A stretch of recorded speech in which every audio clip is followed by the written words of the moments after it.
Hello class, and welcome to Biology 1600. Welcome to a fresh semester and a new term here at the college. So we're going to do this course this semester, Biology 1600, which is a brand new course that we've just developed. The title of the course is Human Biology, of course, so we're going to be having a look at the biology of humans in this course. So this is the first video lecture of the series, so let's get started. So what this course is going to be built on is the definitions of the first two terms that we see here today. Okay, anatomy and physiology. Now, if you've done biology courses before, you probably heard these terms and you're probably familiar with them, but I want to make sure you have a really good fundamental definition of this before we move on. So the anatomy is defined as the structure and relationship between various parts of the body. So in anatomy, we teach you what things are called, where they're found, and what they look like. That's the basics for anatomy. For physiology, now we're going to get in something a little bit more complicated. For physiology, we're talking about the function, and by that we mean the chemical, the physical means of how these body parts work and how they come together as a whole. So the anatomy is the show and tell, the here and the what and is, and the physiology is how it all works, the insides and the outsides. So physiology is the more complicated side, but they both go hand in hand. They go hand in hand so often that you'll often hear some biology courses called A and P, and when they say that, they mean anatomy and physiology. So we're going to build this course based on those two terms, and we're going to use those going forward for the rest of the course. If we look at the other two terms here, we've got pathology, which is the study of cell and tissue changes that are associated with disease. So this is a very important concept when we're talking about medicine, because doctors need to know what a healthy cell looks like, first of all, what its normal anatomy and physiology is, and then we need to know what any changes might happen if they're subject to some type of disease condition. And then we get to pathophysiology. So that's the study of the functional or physiological changes in the body that result from a disease process. So what changes in the body to the physiology, so how the body works when it's exposed to a disease condition. So these things are going to be very, very important, and you're going to hopefully be able to recognize this stuff as we move forward in this course. Now, some other simple related areas when we study anatomy and physiology, we talk about histology, which is the microscopic study of tissues, and we're going to do a lab on that later on. We'll talk about cellular biology or cell biology, so we're studying the cellular structure and function, so we'll be looking at cells as a whole and the individual bits and pieces of cells, organelles, and we'll talk about that more in a later unit. Often you'll hear of embryology, and when we're talking about embryology, we're talking about the study of the development of the human embryo, so following fertilization of an egg to development of a full-on embryo, which usually lasts the first 2 months. And then we have systemic anatomy. So systemic anatomy would be how the structures of the body come together to work.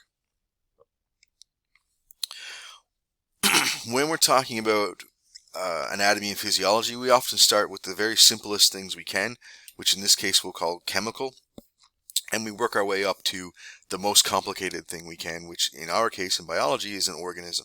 So if we look at the levels of organization in the body, we start off with chemical, and that's where we get atoms coming together to form molecules. Molecules come together to form the biological molecules that we talk about: protein, lipids, carbohydrates, nucleic acids. So those molecules come together to form cells. Cells group together to form tissues. Tissues group together to form organs. Organs group together to form organ systems, and then organ systems come together to form an organism. So this is what we call a hierarchy. We start at the bottom, which is the simplest, and we move to the top, which is the most complicated. So those are the levels of organization in the body. Now, if we take a quick look at some of these, and I'm not going to spend much time on this because we're going to do some more in later units, but if we look back at the very simplest level of organization, we're going to be talking about chemical, and then there we're going to be talking about atoms. Now, the atom is the simplest form of matter, and these will include atoms of oxygen, carbon, nitrogen, hydrogen, calcium, phosphorus, sulfur, and there's the whole periodic table is the list of atoms. So only some of them are significant in terms of biology, so we'll focus on those. but those atoms listed there are all essential for life. Now these atoms can come together to form molecules, so they become much larger, as you can see in the figure on that slide. And then we can get stuff such as DNA, deoxyribonucleic acids, which make up our genes and our chromosomes. We can have glucose, so a simple sugar that forms basically the very basis of our metabolism. We can have lipids and fats, which make up our cell membranes, and we can have amino acids and proteins, which give our cells structure and build stuff like muscle. So all of these things are quite important. I mean, this is at the very lower level of organization in the body. All right, so if we move from this from the molecular level of organization into the cell level, we're going to have those molecules and atoms coming together to form those structures that will eventually make up a cell. And the cell is the basic structural unit of an organism, and it's the basic unit of life, really. Our body has over 200 different types of cells: nerve, muscle, blood, nervous tissue, liver cells, brain cells, so on and so forth. And all of these cells come together to make up tissues, of course, which will make up our organs, and so on and so forth. But when we get to the cellular level of organization, we're basically talking about different types of cells and how they come together to form tissues. Above the cellular level, once cells have come together, so they have similar form and they'll have a similar function, they will form tissues. Now we've got 4 basic types of tissues in our body: epithelial, muscle, connective, and nervous tissue. We're going to talk about all of these in a couple of different labs in this course, and we'll go into it in a lot more detail in a later unit based on histology. So that's at the tissue level. After the tissue level, we come to the organ level, and tissues come together, and when they do, they form specialized structures that we call organs. Organs will have more than 2 types of tissue, 2 or more types of tissue. So more than likely, they'll always have some type of epithelial cell, they'll always have some type of connective tissue, and then we'll have other types of cells and tissues that go into it. Now, organs have a specific function and a specific shape. So if we think about the different organs in the body, and we've got some listed on the picture here, we can see they're designed, and their shape contributes to their function.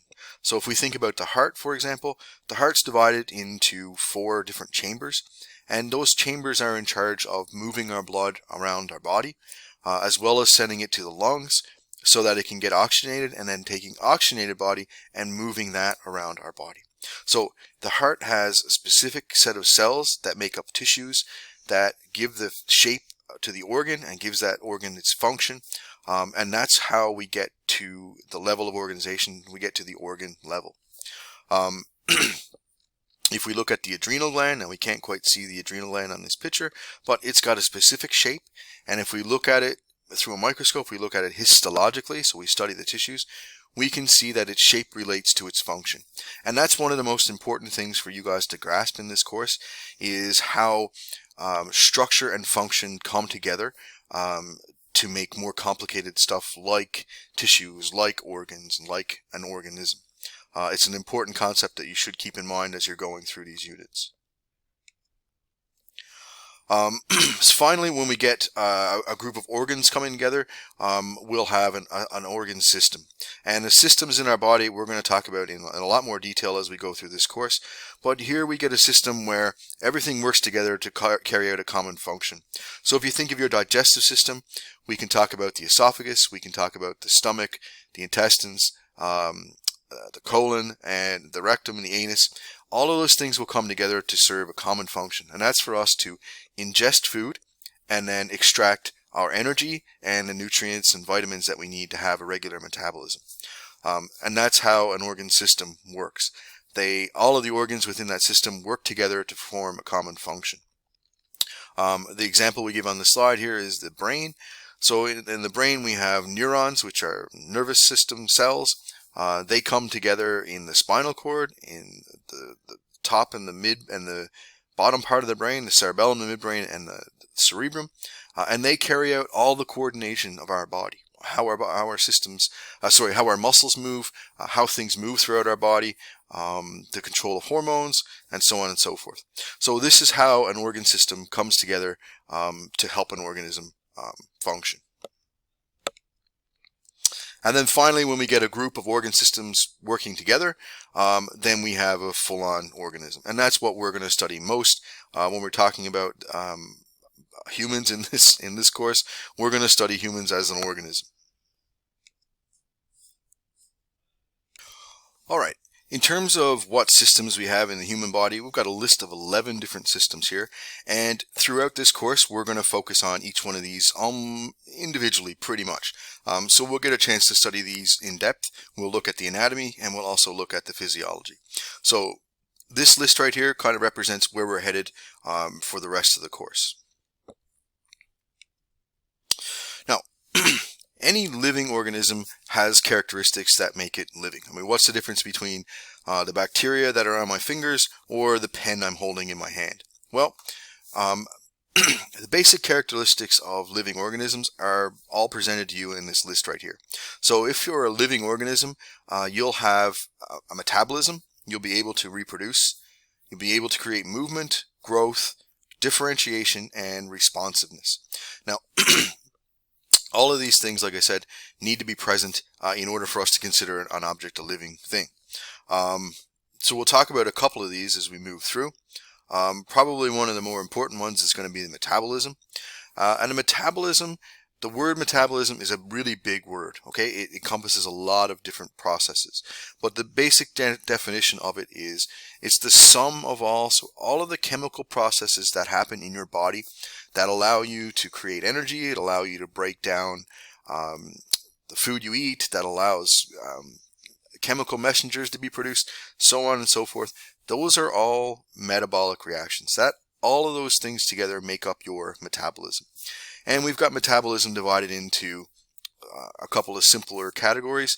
We have catabolism, which is when we're taking large complex structures and we're breaking them down into smaller components. Now, when we undergo catabolic metabolism, we generally release energy. Okay, we get energy that we can use. Now, the opposite of catabolism is anabolism, and anabolism is, like I said, is just the opposite. So instead of breaking things down, we're building things up. So we take smaller molecules and we add energy, so it's going to cost us some energy, and we make a bigger molecule from some smaller things. So an example of catabolic reactions would be taking starch and breaking it into glucose, and that will release energy. Now that's taking a big molecule and breaking it into smaller ones. And then the anabolism example would be if we're making amino acids, for example, using atoms or molecules of carbon, hydrogen, nitrogen, and oxygen. So we take those amino acids, we create them, and then we take those amino acids and we use those to build proteins. So that would be an example of an anabolic metabolic reaction.